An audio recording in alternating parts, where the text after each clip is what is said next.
नमो बुद्धाय. सप्रेम जय भीम. प्रिय बंधू आणि भगिनींनो, आपण परमपूज्य बोधिसत्व डॉक्टर बाबासाहेब आंबेडकर लिखित बुद्ध आणि त्यांचा धम्म या ग्रंथाचे पठन करीत आहोत. या ग्रंथातील चतुर्थ खंडाचे वाचन आपले सुरू आहे. चतुर्थ खंडामधील भाग 3 मधील आज आपण मनुष्य, मन आणि मनोमन या प्रकरणाचं वाचन करणार आहोत.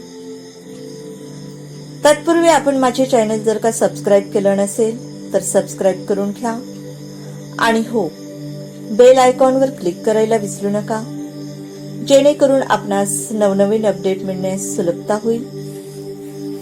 चला तर मग वाचनास सुरुवात करूया.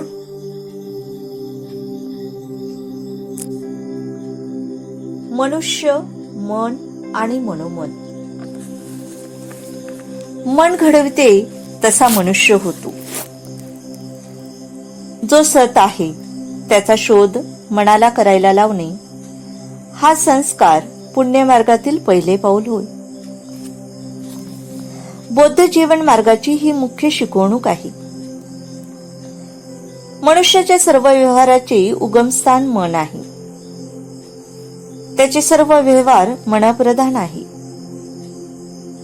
मनुष्य जर दुष्ट चित्ताने बोलेल किंवा वागेल तर चालत्या बैलगाडीची चाक बैलाच्या पायाचा पाठलाग करते. त्याप्रमाणे दुःख अशा दुष्ट चित्ताने वागणाऱ्या मनुष्याच्या मागे लागते. मनुष्य जर शुद्ध चित्ताने बोलेल किंवा वागेल तर कधी न सोडणारी मनुष्याची छाया ज्याप्रमाणे त्याच्या बरोबरच असते, त्याप्रमाणे सुख सदोतीत त्याच्या बरोबर राहते. मन हे ओढाड, चंचल, दुर्निवार व दुर्धर आहे. बाण करणारा जसा बाणाला सरळ करतो तसा बुद्धिमान पुरुष मनाला एकाग्र व सरळ करतो. पाण्याबाहेर काढलेली मासोळी ज्याप्रमाणे तडफडते, त्याप्रमाणे माराच्या म्हणजे कामदेवाच्या तावडीतून सुटण्यासाठी मन व्याकुळ असते. ज्याचा निग्रह करणे फार कठीण आहे, जे फार चंचल आहे, जे सदैव सुखासाठी वखवकलेले असते, अशा मनाचे दमन करणे फार उत्तम आहे. कारण दमन केलेले मन सुखदायक असते. तू आपल्या स्वतःला एक द्वीप बनव. परिश्रमाने चित्तमन नाहीसा होईल. दोषरहित झाल्यावर तू दिव्यभूमीला पोहोचशील. ज्याप्रमाणे सोनार क्षणाक्षणाने रुपयातील हिन कणाकणाने जाळून टाकतो, त्याप्रमाणे बुद्धिमान मनुष्य क्षणाक्षणाने चित्ताचा मळ थोडा थोडा नाहीसा करतो. लोखंडापासून निघणारा गंज हा ज्याप्रमाणे लोखंडातून जन्मास येऊन लोखंडाचा नाश करतो, त्याप्रमाणेच पापी माणसाचे कर्म त्याला दुर्गतीकडे नेत असते. सर्वात अतिशय वाईट कलंक म्हणजे अविद्येचा कलंक. भिक्खूंनो, या कलंकाचा त्याग करा आणि निष्कलंक व्हा. जो मनुष्य कावळ्यासारखा निर्लज्ज आहे, उचापती करणारा आहे, अपमान करणारा आहे, बेछूट आणि नीच आहे, अशा माणसाला जीवन सुकर आहे. परंतु जो विनम्र आहे, पवित्र अपवित्र याचा विचार करतो, अनासक्त आहे, शांत आहे, निर्मल आहे, अशा बुद्धियुक्त मनुष्याला जीवन कठीण आहे. जो हिंसा करतो, असत्य भाषण करतो, जो न दिलेले हिरावून घेतो, जो परदारागमन करतो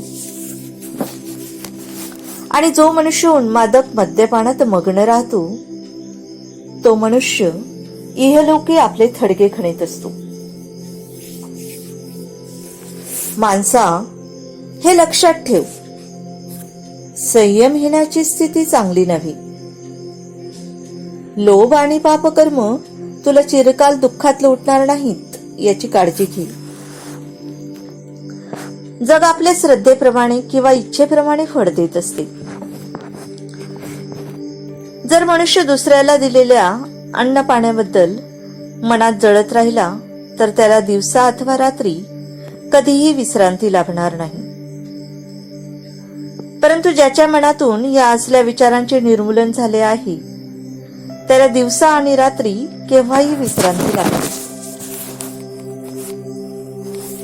कामासारखा अग्नी नाही आणि लोभासारखा लोंढा नाही.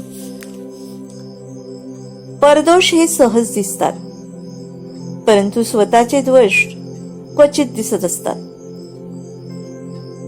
ज्याप्रमाणे धान्याचा तूस पाखडावा त्याप्रमाणे माणूस आपल्या शेजाऱ्याचे दोष पाखडीत असतो. परंतु ज्याप्रमाणे कपटी, जुगारी, अपेशी फासा लपवून ठेवतो त्याप्रमाणे मनुष्य स्वतःचे दोष लपवीत असतो. जो मनुष्य परदोषच पाहत राहतो आणि स्वतःचे दोष उघड होताच चिडू लागतो त्याचे दोष विकार वाढतात आणि तो त्या विकाराच्या विनाशापासून दूर दूर जात राहतो. पापापासून दूर राहा, पुण्य करीत राहा, स्वतःचे विचार शुद्ध करीत राहा, ही भगवान बुद्धांची शिकवण आहे. बंधू आणि भगिनींनो, या प्रकरणाचं वाचन या ठिकाणी समाप्त झालेलं आहे व आता मी यापुढील प्रकरणाचं वाचन करीत आहे. यापुढील प्रकरण आहे आपण आणि आत्मविजय. वाचनास सुरुवात करते. जर स्वत्व असेल तर त्या स्वत्वावर विजय मिळवण्याचा परिपाठ ठेवावा. हा बौद्ध जीवन मार्ग आहे. मनुष्य हा स्वतःचा स्वामी आहे, दुसऱ्या कोणाचा स्वामी असू शकणार नाही.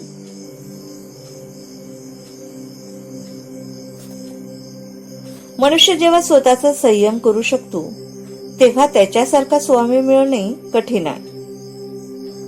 जो मूर्ख मनुष्य अरहंत, आर्य, शीलवान माणसाचे शासन उल्लंघितो आणि खोट्या धर्मसिद्धांताच्या मागे लागतो त्याचे ते दुष्कृत्य कथ्थक बोरूच्या फळासारखे त्याच्या स्वतःच्याच विनाशाला कारणीभूत होते. आपणच पाप करतो आणि आपणच त्यामुळे मलिन होतो. आपणच पापाचा त्याग करतो, आपणच आपणाला शुद्ध करतो. शुद्धी आणि अशुद्धी ह्या स्वतःवरच अवलंबून असतात. कोणी दुसऱ्याला शुद्ध करू शकत नाही. जो केवळ सुखोपभोगासाठी हपापलेला आहे, जो असंयमित, खादाड, आळशी आणि दुबळा आहे, तो आपल्याच आताताईपणाने नाश पावेल. ज्याप्रमाणे वाऱ्याचे दुबळे झाड नाश पावते त्याप्रमाणे ज्या ठिकाणी भोग लालसा नाही, ज्याने इंद्रिय दमन केलेले आहे, जो खाण्यात नेमस्त असतो, जो विश्वासार्ह व बळकट असतो, तो ज्याप्रमाणे वज्रकाय पर्वत वाऱ्याने उलथून पडत नाही त्याप्रमाणे तो पतन पावत नाही. जर माणसाला स्वतः संबंधी प्रेम असेल तर त्याने स्वतःवर दक्षतेने लक्ष ठेवले पाहिजे.